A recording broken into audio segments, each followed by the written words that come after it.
phambi kukaJehova ekuseni nje ukuba sizokhonza uNkulunkulu njengoba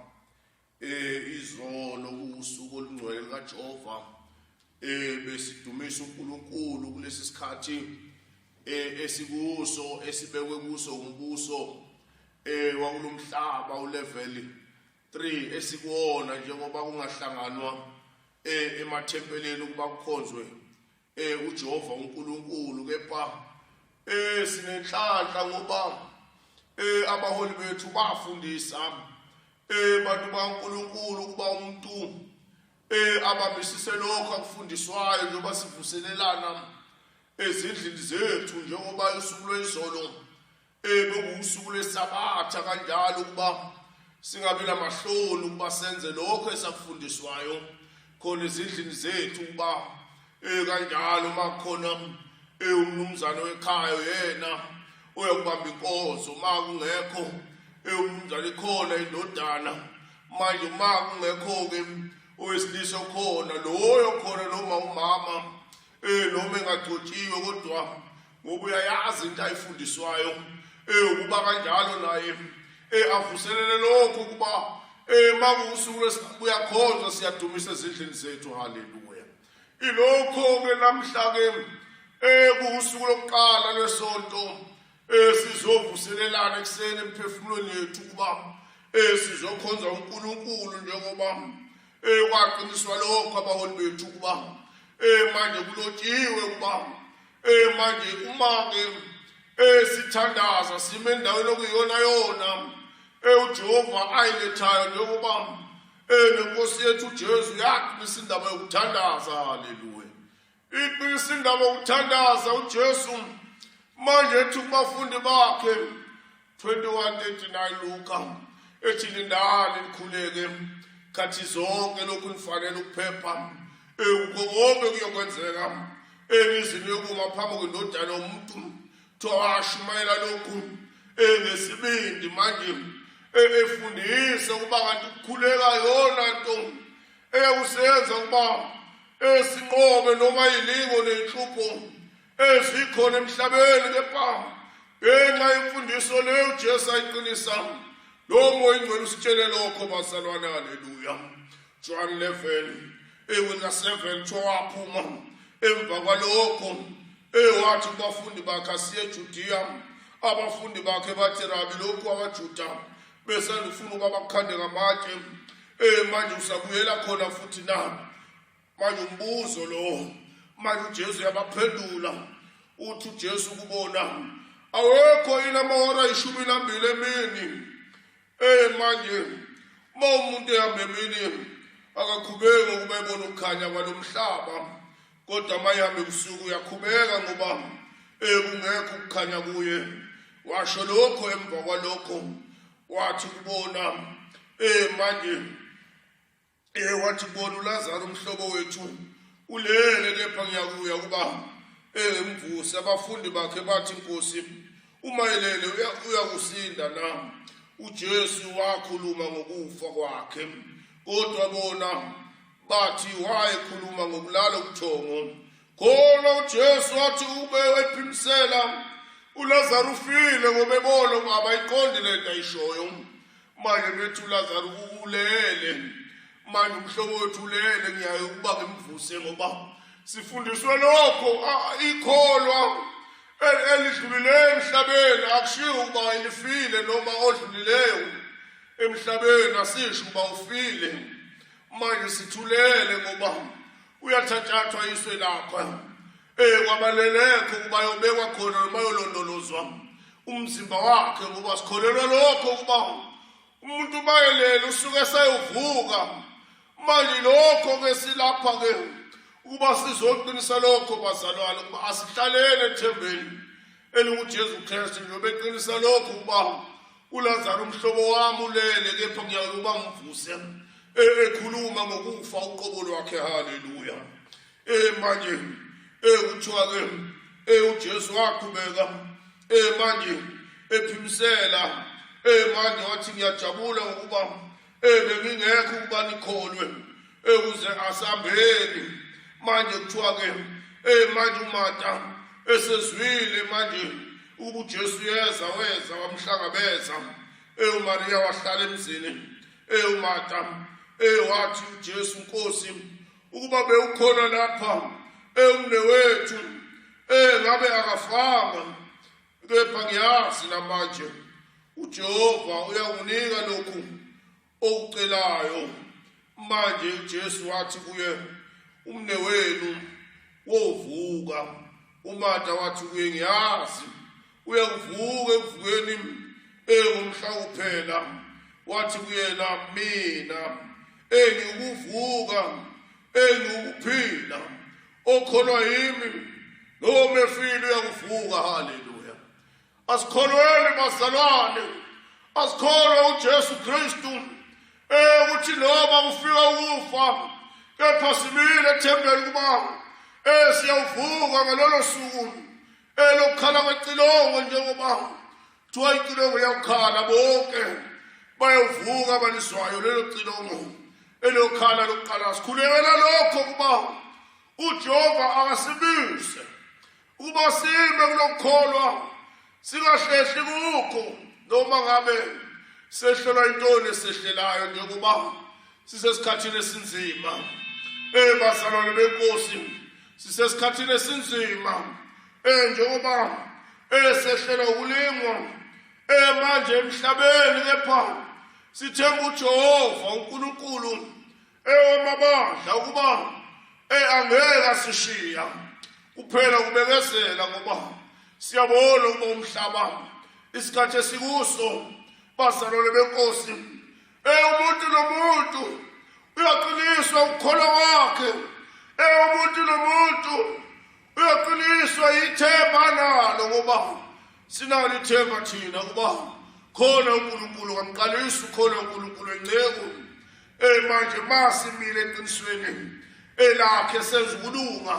lo Jehova akasoze asishiya noma ngabe sifikele ukufa, uqobo lwakho ukufa. Manje kuyoba njengokuthonga umuntu ezele alale azumele kanjalo. Manje ngoba uyayazi into abambelele kuyo, ngoba asekho ukujikela kwesokudla nokwesobunene, kwesobunene noma kwesobukhohlo. Bazalwane benkosi, kuba ilona lo amendleleni eqondileyo, ngoba nali izembe aqinisa ngalo uJesu ukuba izembe libekiwe liyagawula umthi omkhulu nomncinyane. Sesikuleso sikhathi manje abaholi bethu baqinisa lokho ukuba manje uPawulu umpostoli waqinisa ukuba yikho into engasihlukanisa nothando lukaJehova. Bazalwane, haleluya. Qinisa lokho encwadini yemisebenzi manje yesithathu lapho sizwa khona ukuba manje uSimon Petro beloJohane manje bakhuphuka ngani kuya ethempeleni ukuba bayokhuleka. Manje ngoba yona into ebalulekile ukuthandaza. Thandaza mzalwane wami, noma ngabe usendlini yakho thandaza, noma ngabe wehlelwa izinto ezikwehlelayo thandaza, ngoba yona nto esinikezweyo ukuba silinde ngayo. Silinda ngokuthandaza noma ngabe asisakwazi ukuyofinyelela emathempelini ukuba sidumise uJehova, kepha sitsheliwe ukuba masihlale kuthandazeni, silinde ngokuthandaza, ngoba ayikho enye into noma sikho siyisikhali esingeba namandla phandle komthandazo. Bazalwane, noma izikhali zikhona zakulo mhlaba, kepha ngoba sibambele nenyama negazi, imimoya emibi ephumileyo ezweni esingenawo amandla ukuba singabhekana nayo, kepha amandla omthandazo ngalo uNkulunkulu kamqalisi, ngalo uNkulunkulu wenceku. Sinalelo themba ukuba noma ngabe sehlelwa intoni, kepha sihlomile. Sihlome ngani na? Sihlome ngomthandazo, ngoba uJesu qinise ngomthandazo ukuba wekho yini amahora 12 asemile. Uma umuntu ehambe emile akakhubeki, kepha mayahambe ebusuku uyakhubeka, ngoba kungekho ukukhanya kuyena. La mahora mzalwane awukukhanya, mawungaphela amandla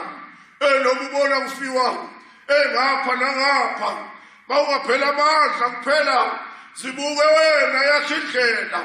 ukuba lokhu kufa mase kushaye lapha kwamakhelwane noma kwashaya ngapha eceleni kwami kusasa kukini kuphela nje yini ithemba lami yini ithemba lakho ngoba uNkulunkulu kamqalisa ukhona asethembele kuyena uNkulunkulu ngoba ngabe lokhu kufa ufika enyameni yethu uqobo lwethu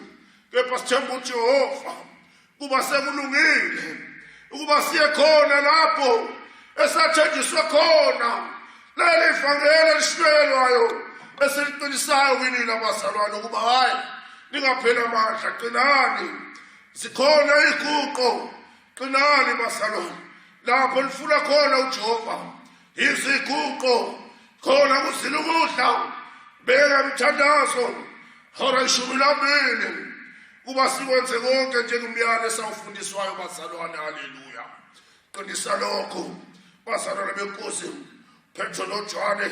nangumuntu owayebekwe esangweni emashumi 41 sishosha lo muntu manje ebona uPetro noJohane manje uba bezongena ethempelini manje kuthiwa ke manje wabona waba nethemba uba uyaphiwa manje imali yibo wathi mayibona manje uPetro wathi kubo mayicela imali wathi uPetro asina siliva asina golide manje kepha ngiyokunika lokho enginakho manje kanti yini lo Petro anayo manje qiniswa ngayo na uPetro uphethe ihluthulelo ezobusa wazulu ethi lokhu Jesu kuye lokhu kubaphaya emhlabeni ethi kuyoboshwa nakhona ekhaya esulwini lokho okukhululayo lapha emhlabeni kuyokhululwa enesekhaya kababa manje umholi unikezwe lokhu uSawulu Paula umholi wabezizwe onikezwa ihluthulelo uSimon Petro kwabokusoka unikeziwe ihluthulelo bazalwane benkosi umholi umqalisi ongumfunwa kanofayindala nenceku yakhe banikeziwe lezi hluthulelo ukuba kukhululwe abakhululayo kuboshwe abakubophayo haleluya sihlezi ngelo themba kuba bakhona abakhululi bethu bakhona abakhululi bethu sebephambi kwaJehova ngibona basikhulekela bayasikhulekisa ukuba nali bandla emhlabeni libonakala libhekene nobunzima libonakala libhekene nobunzima kulesi sikhathi esikuso kepha sinethemba kuba bayasikhulekela ukuthi noma ngabe asakwazi ukufinyelela emathempeleni kepha simingelo themba kuba ngokuthandaza kwethu silapha emhlabeni bayezwa bayabona ngoba abaphelanga bafa bathinya kepha bakhona umphefumulo wabo uyaphila phambi kwaJehova inyama namathambo nje kuphela eyasithezwayo nabakhonzi labo asebephambi kwaJehova bayabona basikhulekela ngoba phethe ubunzima sithola ubunzima singasakwazi ukuphuma sishumayela ivangeli manje kuba siye emathempelini kaJehova manje ilokho okubuhlungu kakhulu enhlizweni zethu kuba hayikho uJehova ngenze engalemthandazo esithandazayo kuba kukhululwe konke sicela uJehova asenzele kona njengoba sihlangene ngokuthandaza manje uJesu Kristu eqinisa indaba yokuthandaza manje uSimon Petro babe ethempelini uma beyothandaza manje ngoba ethempelini phela ilapho okhona ilathi lapho inyembezi zethu esithululela khona manje lapha ethempelini ayikhona manje sithubekele nobunzima mase singasakwazi ukufinyelela emathempelini kepha sihlala ethempelini bazalwane uba ukhona lo nkulunkulu khona lo nkulunkulu kamqalisi khona lo nkulunkulu enceku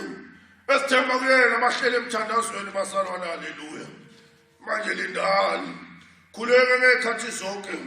lokhu lifanele ukuba liphephe kukho konke kuyokwenzeka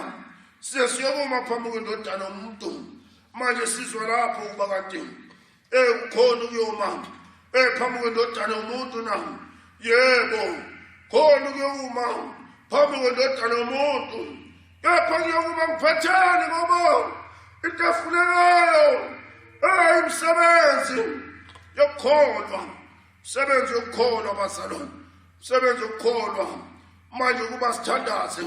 msebenzi wokukholwa ukuba sinikele umsebenzi wokukholwa ukuba sidle iphasika umsebenzi wokukholwa ukuvuma izono kumsebenzi wokukholwa yona lomsebenzi eyafuneka phambi kaJehova uba yini ngofika ngiphethe mangilinde ngokuthandaza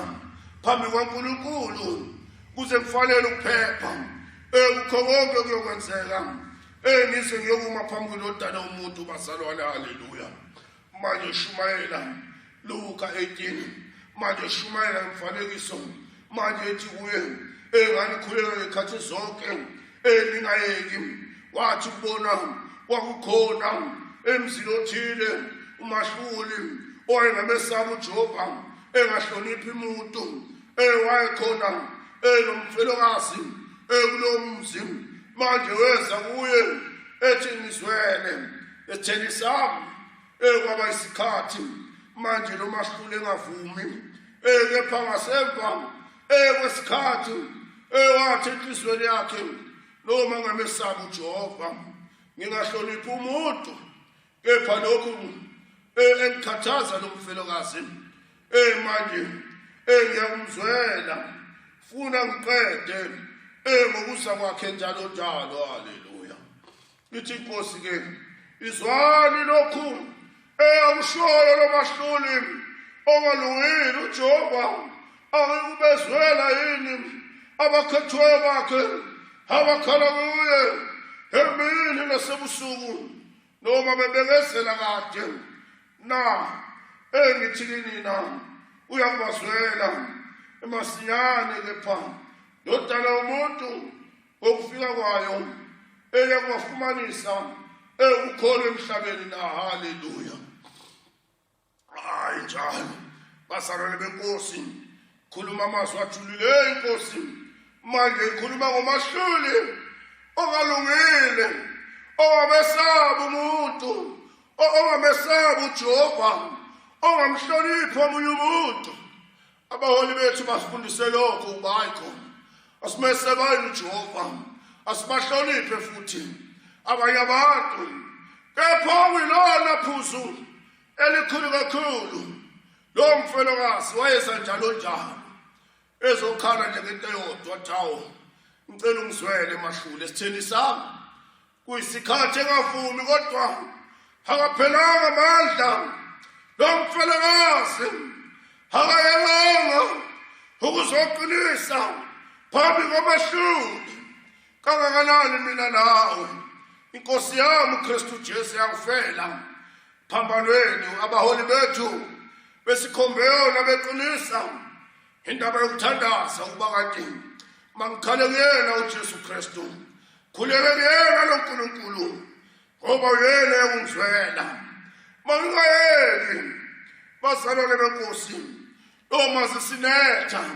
sihanjelwa izihlobo zethu sihanjelwa abazali bethu sihanjelwa odadewethu sihanjelwa abafowethu kepha ukukhala kwathi kunye kuJehova uNkulunkulu ukuba uJehova sihawukele lelizwe namhla laba bantu befa noma bebhubha ngenxa lomkhuhlane okhona emhlabeni Jehova ke wena uNkulunkulu ozwayo mawusizwele Jehova bazwele abantu bakho ngoba semnika umsebenzi esabheka ukusebenza ukuba balizwe izwi lakho Jehova thandazo wethu lo manje abaningi bayahamba bengakaliswa leliswi elabonakala noma elaswakala embozamo uJehova asawukele umthandazo esiqinisa wona lo uba uJehova sawukele makuya ngoba itholakala ikhambi elilona eliyawusiza abantu ngempela emhlabeni ngoba bayabhubha abantu ngapha nangapha beshiyeswa abanye bengezwa kufike ukubhubha emhlabeni abanye bayayinikela bazalwane benkosi ngoba inceke kaJehova yayithi asikhulekele amagama ethu uba lodwa encwadini yokuphila ayikho enye indlela ukuba sizincekele kuJehova uNkulunkulu kulesi sikhathi bazalwane benkosi asimele emthandazweni simele emyalweni siyayazi imfundiso abaholi bethu basifundisa yona inceke kaJehova eyaqinisa lokho yathi ngifundisile ngiqedile angikhohlanga lutho elifanele ukusiza asimele kulokho bazalwane sime emthandazweni sigcina imiyalo lemithetho bazalwane sesiya ngasemthandazweni njengoba kulotshiwe encwadini yesambulo esesibhozo kuthiwa lapho ekwanamula uphawu lesikhombisa ekwathi du ezulwini ngathi ingxenye eyehora manje ngabona izingozi ezisikhombisa ezimi phambi kaNkulunkulu zaphiwa amacilongo ayisikhombisa nenye ingilozi eyeza yema engasanetini iphethe isitsha segolide yaphiwa empepheneni ukuba inikele kanye nomkhuleko abangcwele bonke phezu kweladi legolide elingaphambi kwesihlalo sobukhosi kwathi umusi wempepho ewakhuphuka kanye nemkhuleko abangcwele manje phambi kaJehova ivela esandleni sengilozi manje siyayikhuphula ke emthandazo phambi kaNkulunkulu iya phambi kaJehova haleluya baba Nkosi yami uNkulunkulu menzi wethu baba wena bona umfihlakalweni Nkosi yami khuleka kuwe Jesu inkosi mahlulo luyileyo awu baba lalela Nkosi yami indlebe yakho Nkosi yami hayizwe baba ukhathazeka wethu emhlabeni ilunkulu ingcwele Jehova siyakucela baba uzube lathi Nkosi yami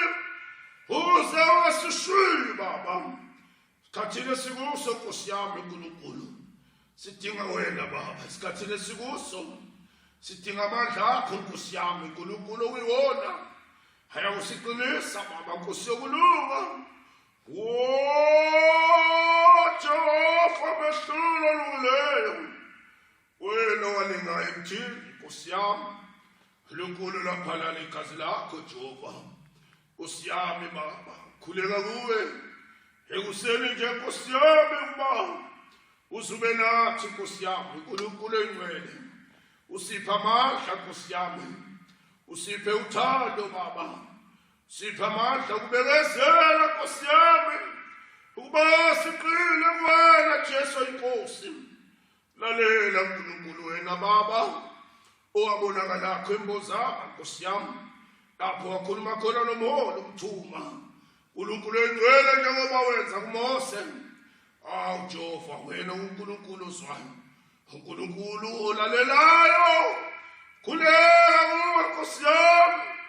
ukucela kuwe Jehova njengalokho wenza Nkosi yami awu Jehova uNkulunkulu wamlalela umuntu wakho Nkosi yami ethandaza kuwe ecela kuwe Nkosi yami uprofethi Nkosi yami ukuba lingani Nkosi yami izulu awu uNkulunkulu iminyaka emthatha Nkosi yami waba njalo Nkosi yami njengokulotshwe ebhalweni ukuba naye umuntu njengathi emhlabeni Nkosi yami uNkulunkulu wathandaza kuwe wamlalela uNkulunkulu nathi baba sibeka lomthandazo silalela themba ukuba uJehova akelume lolubhubhane manje Nkosi yami uNkulunkulu akube ikhambi manje elisabalalayo ngamandla emhlabeni ukuba abantu bakho bakhona ngalo Nkosi yami basinde uNkulunkulu engcwele Jehova kepha kwelakho igama esilihambisa phambili ukukho konke othi noma kungesu noma kumsebenzi konke siyakwenza egameni lakho Jehova, igama lakho Baba ngamandla akho, ngengilozi yakho Nkosi yami, uNkulunkulu engcwele mele abantwana babantu emhlabeni. Khala kuye manje Nkosi yami ukuba ilalele Baba, kunaqale likhambi Nkosi yami, siyacela uNkulunkulu engcwele Jehova, sabalale ngokushesha litholakale Baba, uNkulunkulu ngendlela zonke Jehova, wena Nkosi yami ohlele ngazo Baba ongcwele, siyacela Jehova uzungasishiyi Baba, labalele ibhedlela Nkosi yami, banabo Nkosi yami, ingilozi yakho ibasindise, bagulele ezindlini Nkosi yami Baba nabo, uNkulunkulu ingilozi ibaphele Jehova, laba hamba nakho ukugula Nkosi yami enyameni egazini, wena namandla ukuphilisa Nkosi yami lomthandazo, awumukeleke wena Nkosi yami uNkulunkulu engcwele. Siyabona emhlabeni Nkosi yami yonke into iphazamisekile Nkosi yami uNkulunkulu engcwele, ngisho umnotho wezwe lethu nomhlaba uphazamisekile ngenxa yalelo bhubhane Nkosi yami. Jehova siyacela Nkosi yokulunga, Jehova uNkulunkulu engcwele abantu bakho, uNkulunkulu engcwele benikela ekuwena Nkosi yami namhla, phelele imisebenzi Jehova uNkulunkulu, bahawukele Nkosi yami Jehova, ivuleke imisebenzi Nkosi yami, nakade beyisebenza ayisakwazi ukuqhubeka lo msebenzi. Zwana ngilosi enkulu, zwana ngilosi abiyo, zwana ngilosi Lorifayeli, Jehova umkhulu wena esizweni zonke Nkosi yami awuhlulwa lutho. Sihawukele Nkosi yami ukukhala kwethu, thandazo yethu Baba esiyibekayo ngemihla ngemihla, awulalele Nkosi yami ezulwini lakho egameni likaYise nelendodana likaMoya Ingcwele ngoJesu umsindisi wethu kuze bephakade. Amen. Baba wethu osezulwini, mahlolishe igama lakho, uso wakho mawuze, intando yakho mayenziwe emhlabeni njengasezulwini. Usiphe namhla ukudla kwethu, thethelela amacala ethu njengoba sibathethelela abanamacala kithina, ungasingenise kulingweni kodwa usindise okubi, ukuba lo mbuso ungakho, amandla lobukhosi kuze kube phakade. Amen. Ukubonga, udumo, amandla, ukwahlula akube kuBaba uNkulunkulu ehlalweni sakhe sobukhosi, nakulona udle lingcwele uJesu Kristu inkosi yethu nomsindisi kuze kube phakade. Amen. Yebo, bazalwane, sibonga phambi kwaJehova ekuseni nje kuba sibeke lo mthandazo uNkulunkulu sinethemba ukuba uJehova uyakusilekelela kulo mthandazo, ngoba manje uNkulunkulu kuphela oyithemba lethu bazalwane, ngoba sikholwa nje ithemba lethu likuyena lo Nkulunkulu owabonakala embozabo, njengoba singenalo lithemba, thembele kulo Jehova. Bazalwane, angeke ngibe mude, kepha ukuba ngiqinise njengoba kulotshiwe encwadini kaLuka 24:36, abafundi benkosi bekhuluma indaba zokufa nokuvuka, bayibona inkosi seyiphakathi kwabo, ibabingelela ngokuthula, bingelela ingilosi nenkulu yaqala ibandla elingcwele kaJehova. Manje abagcotshiweyo manje ngezigaba zonke, abakhulu nabancane, imindeni yonke, noma emhlabeni wonke, njengoba bekhona abaphesheya kolwandle, manje abaleli bandla emazweni wonke akhele, manje South Africa bekhona imindeni yakwethu, manje koMozambique, manje abakuleli bandla, ngibingelela ngokuthula kini lonke ngegama lenkosi. Haleluya. Paulo apostoli ohlukaniselwa evangeli kwabesizwe, shonini ngathi ukuba niyikhonzi yaKristu njengoba kulotshwe njalo amaKorinte. Manje isifundo sokubala sibili, Paulo umpostoli ethi shonini ngathi ukuba nizikhonzi kaKristu ababonisayo imfihlalo kaJehova uNkulunkulu ngoba ubhekiwe uba uyibonisayo imfihlakalo afunyanwe ekholekile kubantu emhlabeni andume yakholeka uJehova nami nguyena okholekileyo phambi kwenu engikhulekela kuye bangeni lami uJehova ngibekele lona ukuba ingaze ngiyolala ngifikelele phambi kaJehova nguyena okholekileyo bazalwane. Haleluya. Hayi bazalwane, siyabonga nxa kusa uJehova esasibolekile lokuphila ngoba ukuphila kwethu usentendeni yesandla sakhe. Bazalwane benkosi, yolanto esitsheliweyo abaholi bethu nokuncenga kwethu basitshele lokho abaholi ukuba sincenge esibhekise kuJehova okuyena ophethe ukuphila kwethu. Bazalwane benkosi, sisenkonzweni yehora ekuseni nje ukuba sizoqinisana ngamazwi kaJehova uNkulunkulu ukuba lowo ophiwe indlebe yokuzwa ukuba makezwe, lowo ophiwe inhliziyo ethambileyo ukuba makezwe alalele athobeke phambi kaJehova. Bazalwane, haleluya. Yoba mfishane manje ukuthinta nathi ncwadi ihlabelelo 35 manje lapho inisa sincenga kuJehova. Bazalwane benkosi, njengoba ngithinta le ncwadi ukuncenga ukungqongqotha kuJehova njengoba eqinise lokho encwadini yaMateyu 7 ethi celani, ethi niyakuphiwa, ethi funani niyawufumana, ngqongqothani ethi niyawuvulelwa ngegama likaJesu. Kunjalo. Haleluya. Size ngalokho bazalwane, sizo encenga kuJehova, sizo ngqongqotha kuJehova kule nkonzo yasekuseni nakulo mthandazo wasekuseni, njengoba sengiyishilo incwadi yehlabelelo 35 eyokuqala ku-1 njengoba iqinisa lokho ithi Jehova baphikise kanjalo abakuphikayo ulwe nabo abalwa nami, ethi thabatha ihawu lakho, thabatha isihlangu sakho uvuke ngokusisa kwabo. Manje ithi lesithathu, khokha umkhonto wakho uvumbele okuthiyana manje ithi khokha umkhonto wakho uvimbele okuthiyana nabo abangizingela, okuthiyana nabo abangizingelayo. Isho kumphefumulo wabo ukuthi mina ngikusindiswa kwakho. Mabajaphe kahlazeke abafuna umphefumulo wami, ababuyisele emuva babe namahloni, abafuna ukoniwa kwabo ababe njengamakhoba phambi komoya. Ingilosi kaJehova bayikuphekeze konke ngegama lenkosi. Haleluya. Lokho bazalwane lamazwi amafushane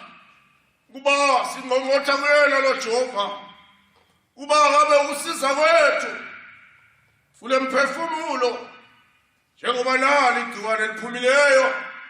izingela imphefumulo yethu. Asikwazi ukulibona, asinamandla futhi ukulinqoba. Kuphela sibhekisa kuJehova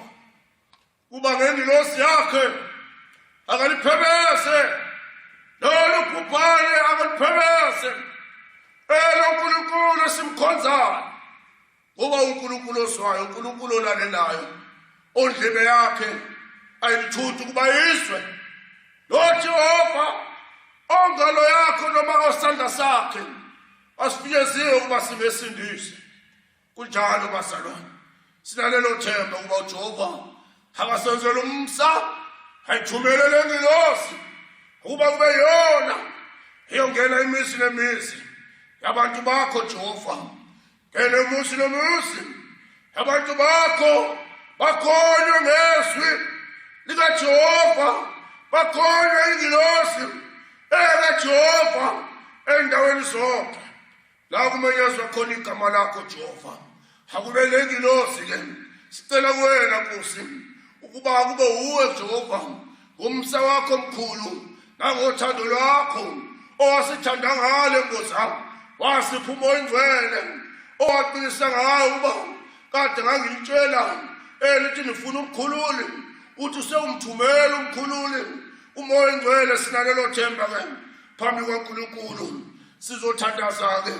ke nalapho emakhaya ngokuhlanganyela sicela kuJehova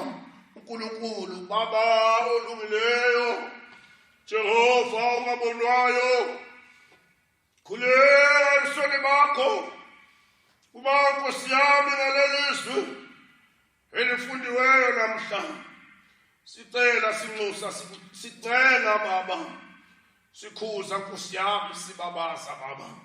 siyabaza ubukhulu bakho siyawazi amandla akho Nkosi yami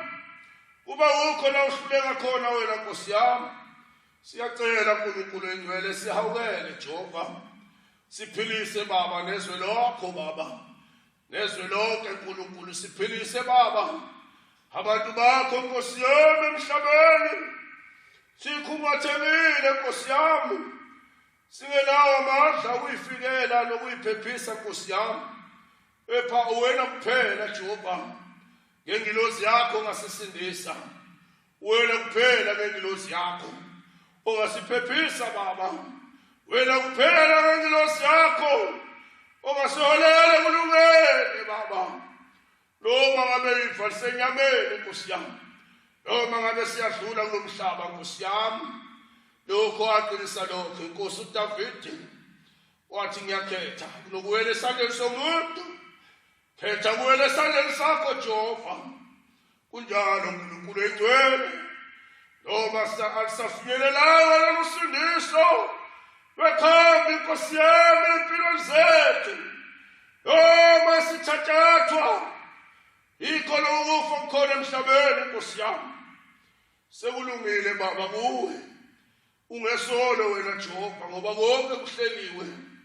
phansi kwenyawo zakho Nkosi yami uNkulunkulu singephile lutho Jehova kodwa kuvume wena ombizayo umbiza ngesikhathi sakhe Nkosi yami uNkulunkulu engcwele kepha siyacela Nkosi noma kunjalo sihawukele uNkulunkulu nomsa senzele umsa Jehova lengilozi eyabonakala embuzi apho Nkosi yami akube yiyo Baba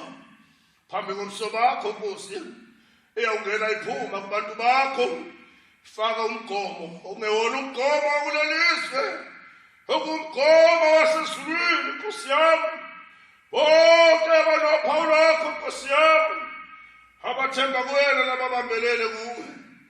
abakholwayo ukuthunywa komholi umqalisi nenceku yakhe Nkosi yami uNkulunkulu engcwele Jehova uNkulunkulu bekholwa umoya ingcwele owawuthumela emhlabeni Nkosi yami letha ukhulula Baba kubantu bakho Nkosi yami bekhona ukusizakala leyo ngilozi phebeze konke Nkosi yami basinde abantu bakho asebengelwe yilo nasebekhokhomelwa yilo Nkosi yami Jehova uNkulunkulu ingilozi yakho ayisimele njalo Jehova ingene nakodokotela nakubahlengikazi Baba eyibhedlela uNkulunkulu engcwele Jehova kulekelela Nkosi nabothisha Jehova njengoba sekuvulwa izikole Nkosi yami bezoqala umsebenzi ukuba bafundise kulekela labantwana bethu Nkosi yami njengoba bezohlangana ezikoleni uNkulunkulu engcwele Jehova nqanda Jehova phephisa Nkosi yami ungabi inkolo yedwa uNkulunkulu engcwele ohaqeka Jehova sandla sakho somsa sibe phezu kwabo bonke nasezikoleni Nkosi yami sandla sakho sibe nomsa abasemsebenzini lapho besebenza ngabantu bakho Nkosi yami odokotela onesi ey'ndaweni zonke Nkosi yami bephuma bengena uNkulunkulu engcwele nabagcotshweyo bakho ey'ndaweni zonke bakuzo Nkosi njengoba sebezobuya Baba evangelini Nkosi yami ingilozi yakho Jehova ayibalondoloze bagcine baphephise Nkosi yami noma sebebuya Nkosi yami uNkulunkulu bahlele endleleni zonke uNkulunkulu engcwele bahlele Nkosi yami nakulolu bhubhane egameni lakhe elingcwele sithemba kuwe Nkosi yami ukuba wena unamandla Nkosi yami singathe njalo nenkonzo yakho imele njalo Jehova hlule wonke ukubizitha qotho kwahlule wonke qili bengilozi umubi Nkosi yami impi yonke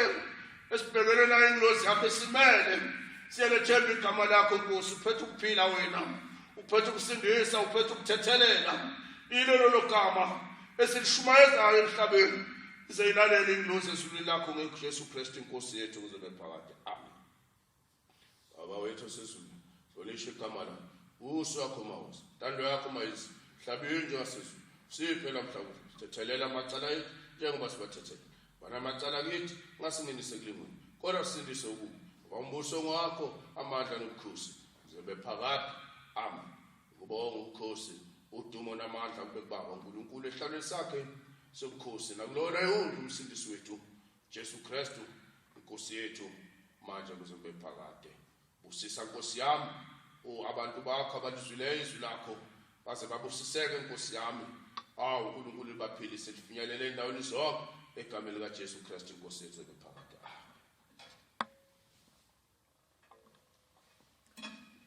Sibonga ke bazalwane leli thuba esaliphiweyo nesikusebenzisayo kuba kanjalo sivuselelane manje endaweni zonke njengoba namhla nizwa lelizwi manje izolo benizwa izwi lomunye ogcotshwe eshumayela lapha eqinisa amazwi kaNkulunkulu manje namhle kuseni nje manje uqinisa lokho uba ayikho asimele kulokho sikufundisiweyo sikutsheliweyo inhlanzeko kuhlanjwa kwezandla siyasanitize manje sifaka izifonyo sigweme ukuba phakathi kwexuku sigweme ukuze impilo zethu iphephe bazalwane benkosi lokho ke esinifisela kona impilo enhle ukuba niphephe kulonyaka esikuwo uJehova nilondoloze sesibuka manje inyanga kaMathi kuba uJehova intoni asiphathele yona kepha sihlezi kulelo themba ke lokuba siyathandaza phambi kaNkulunkulu niphile lonke emakhaya ngegama lenkosi amen amen amen.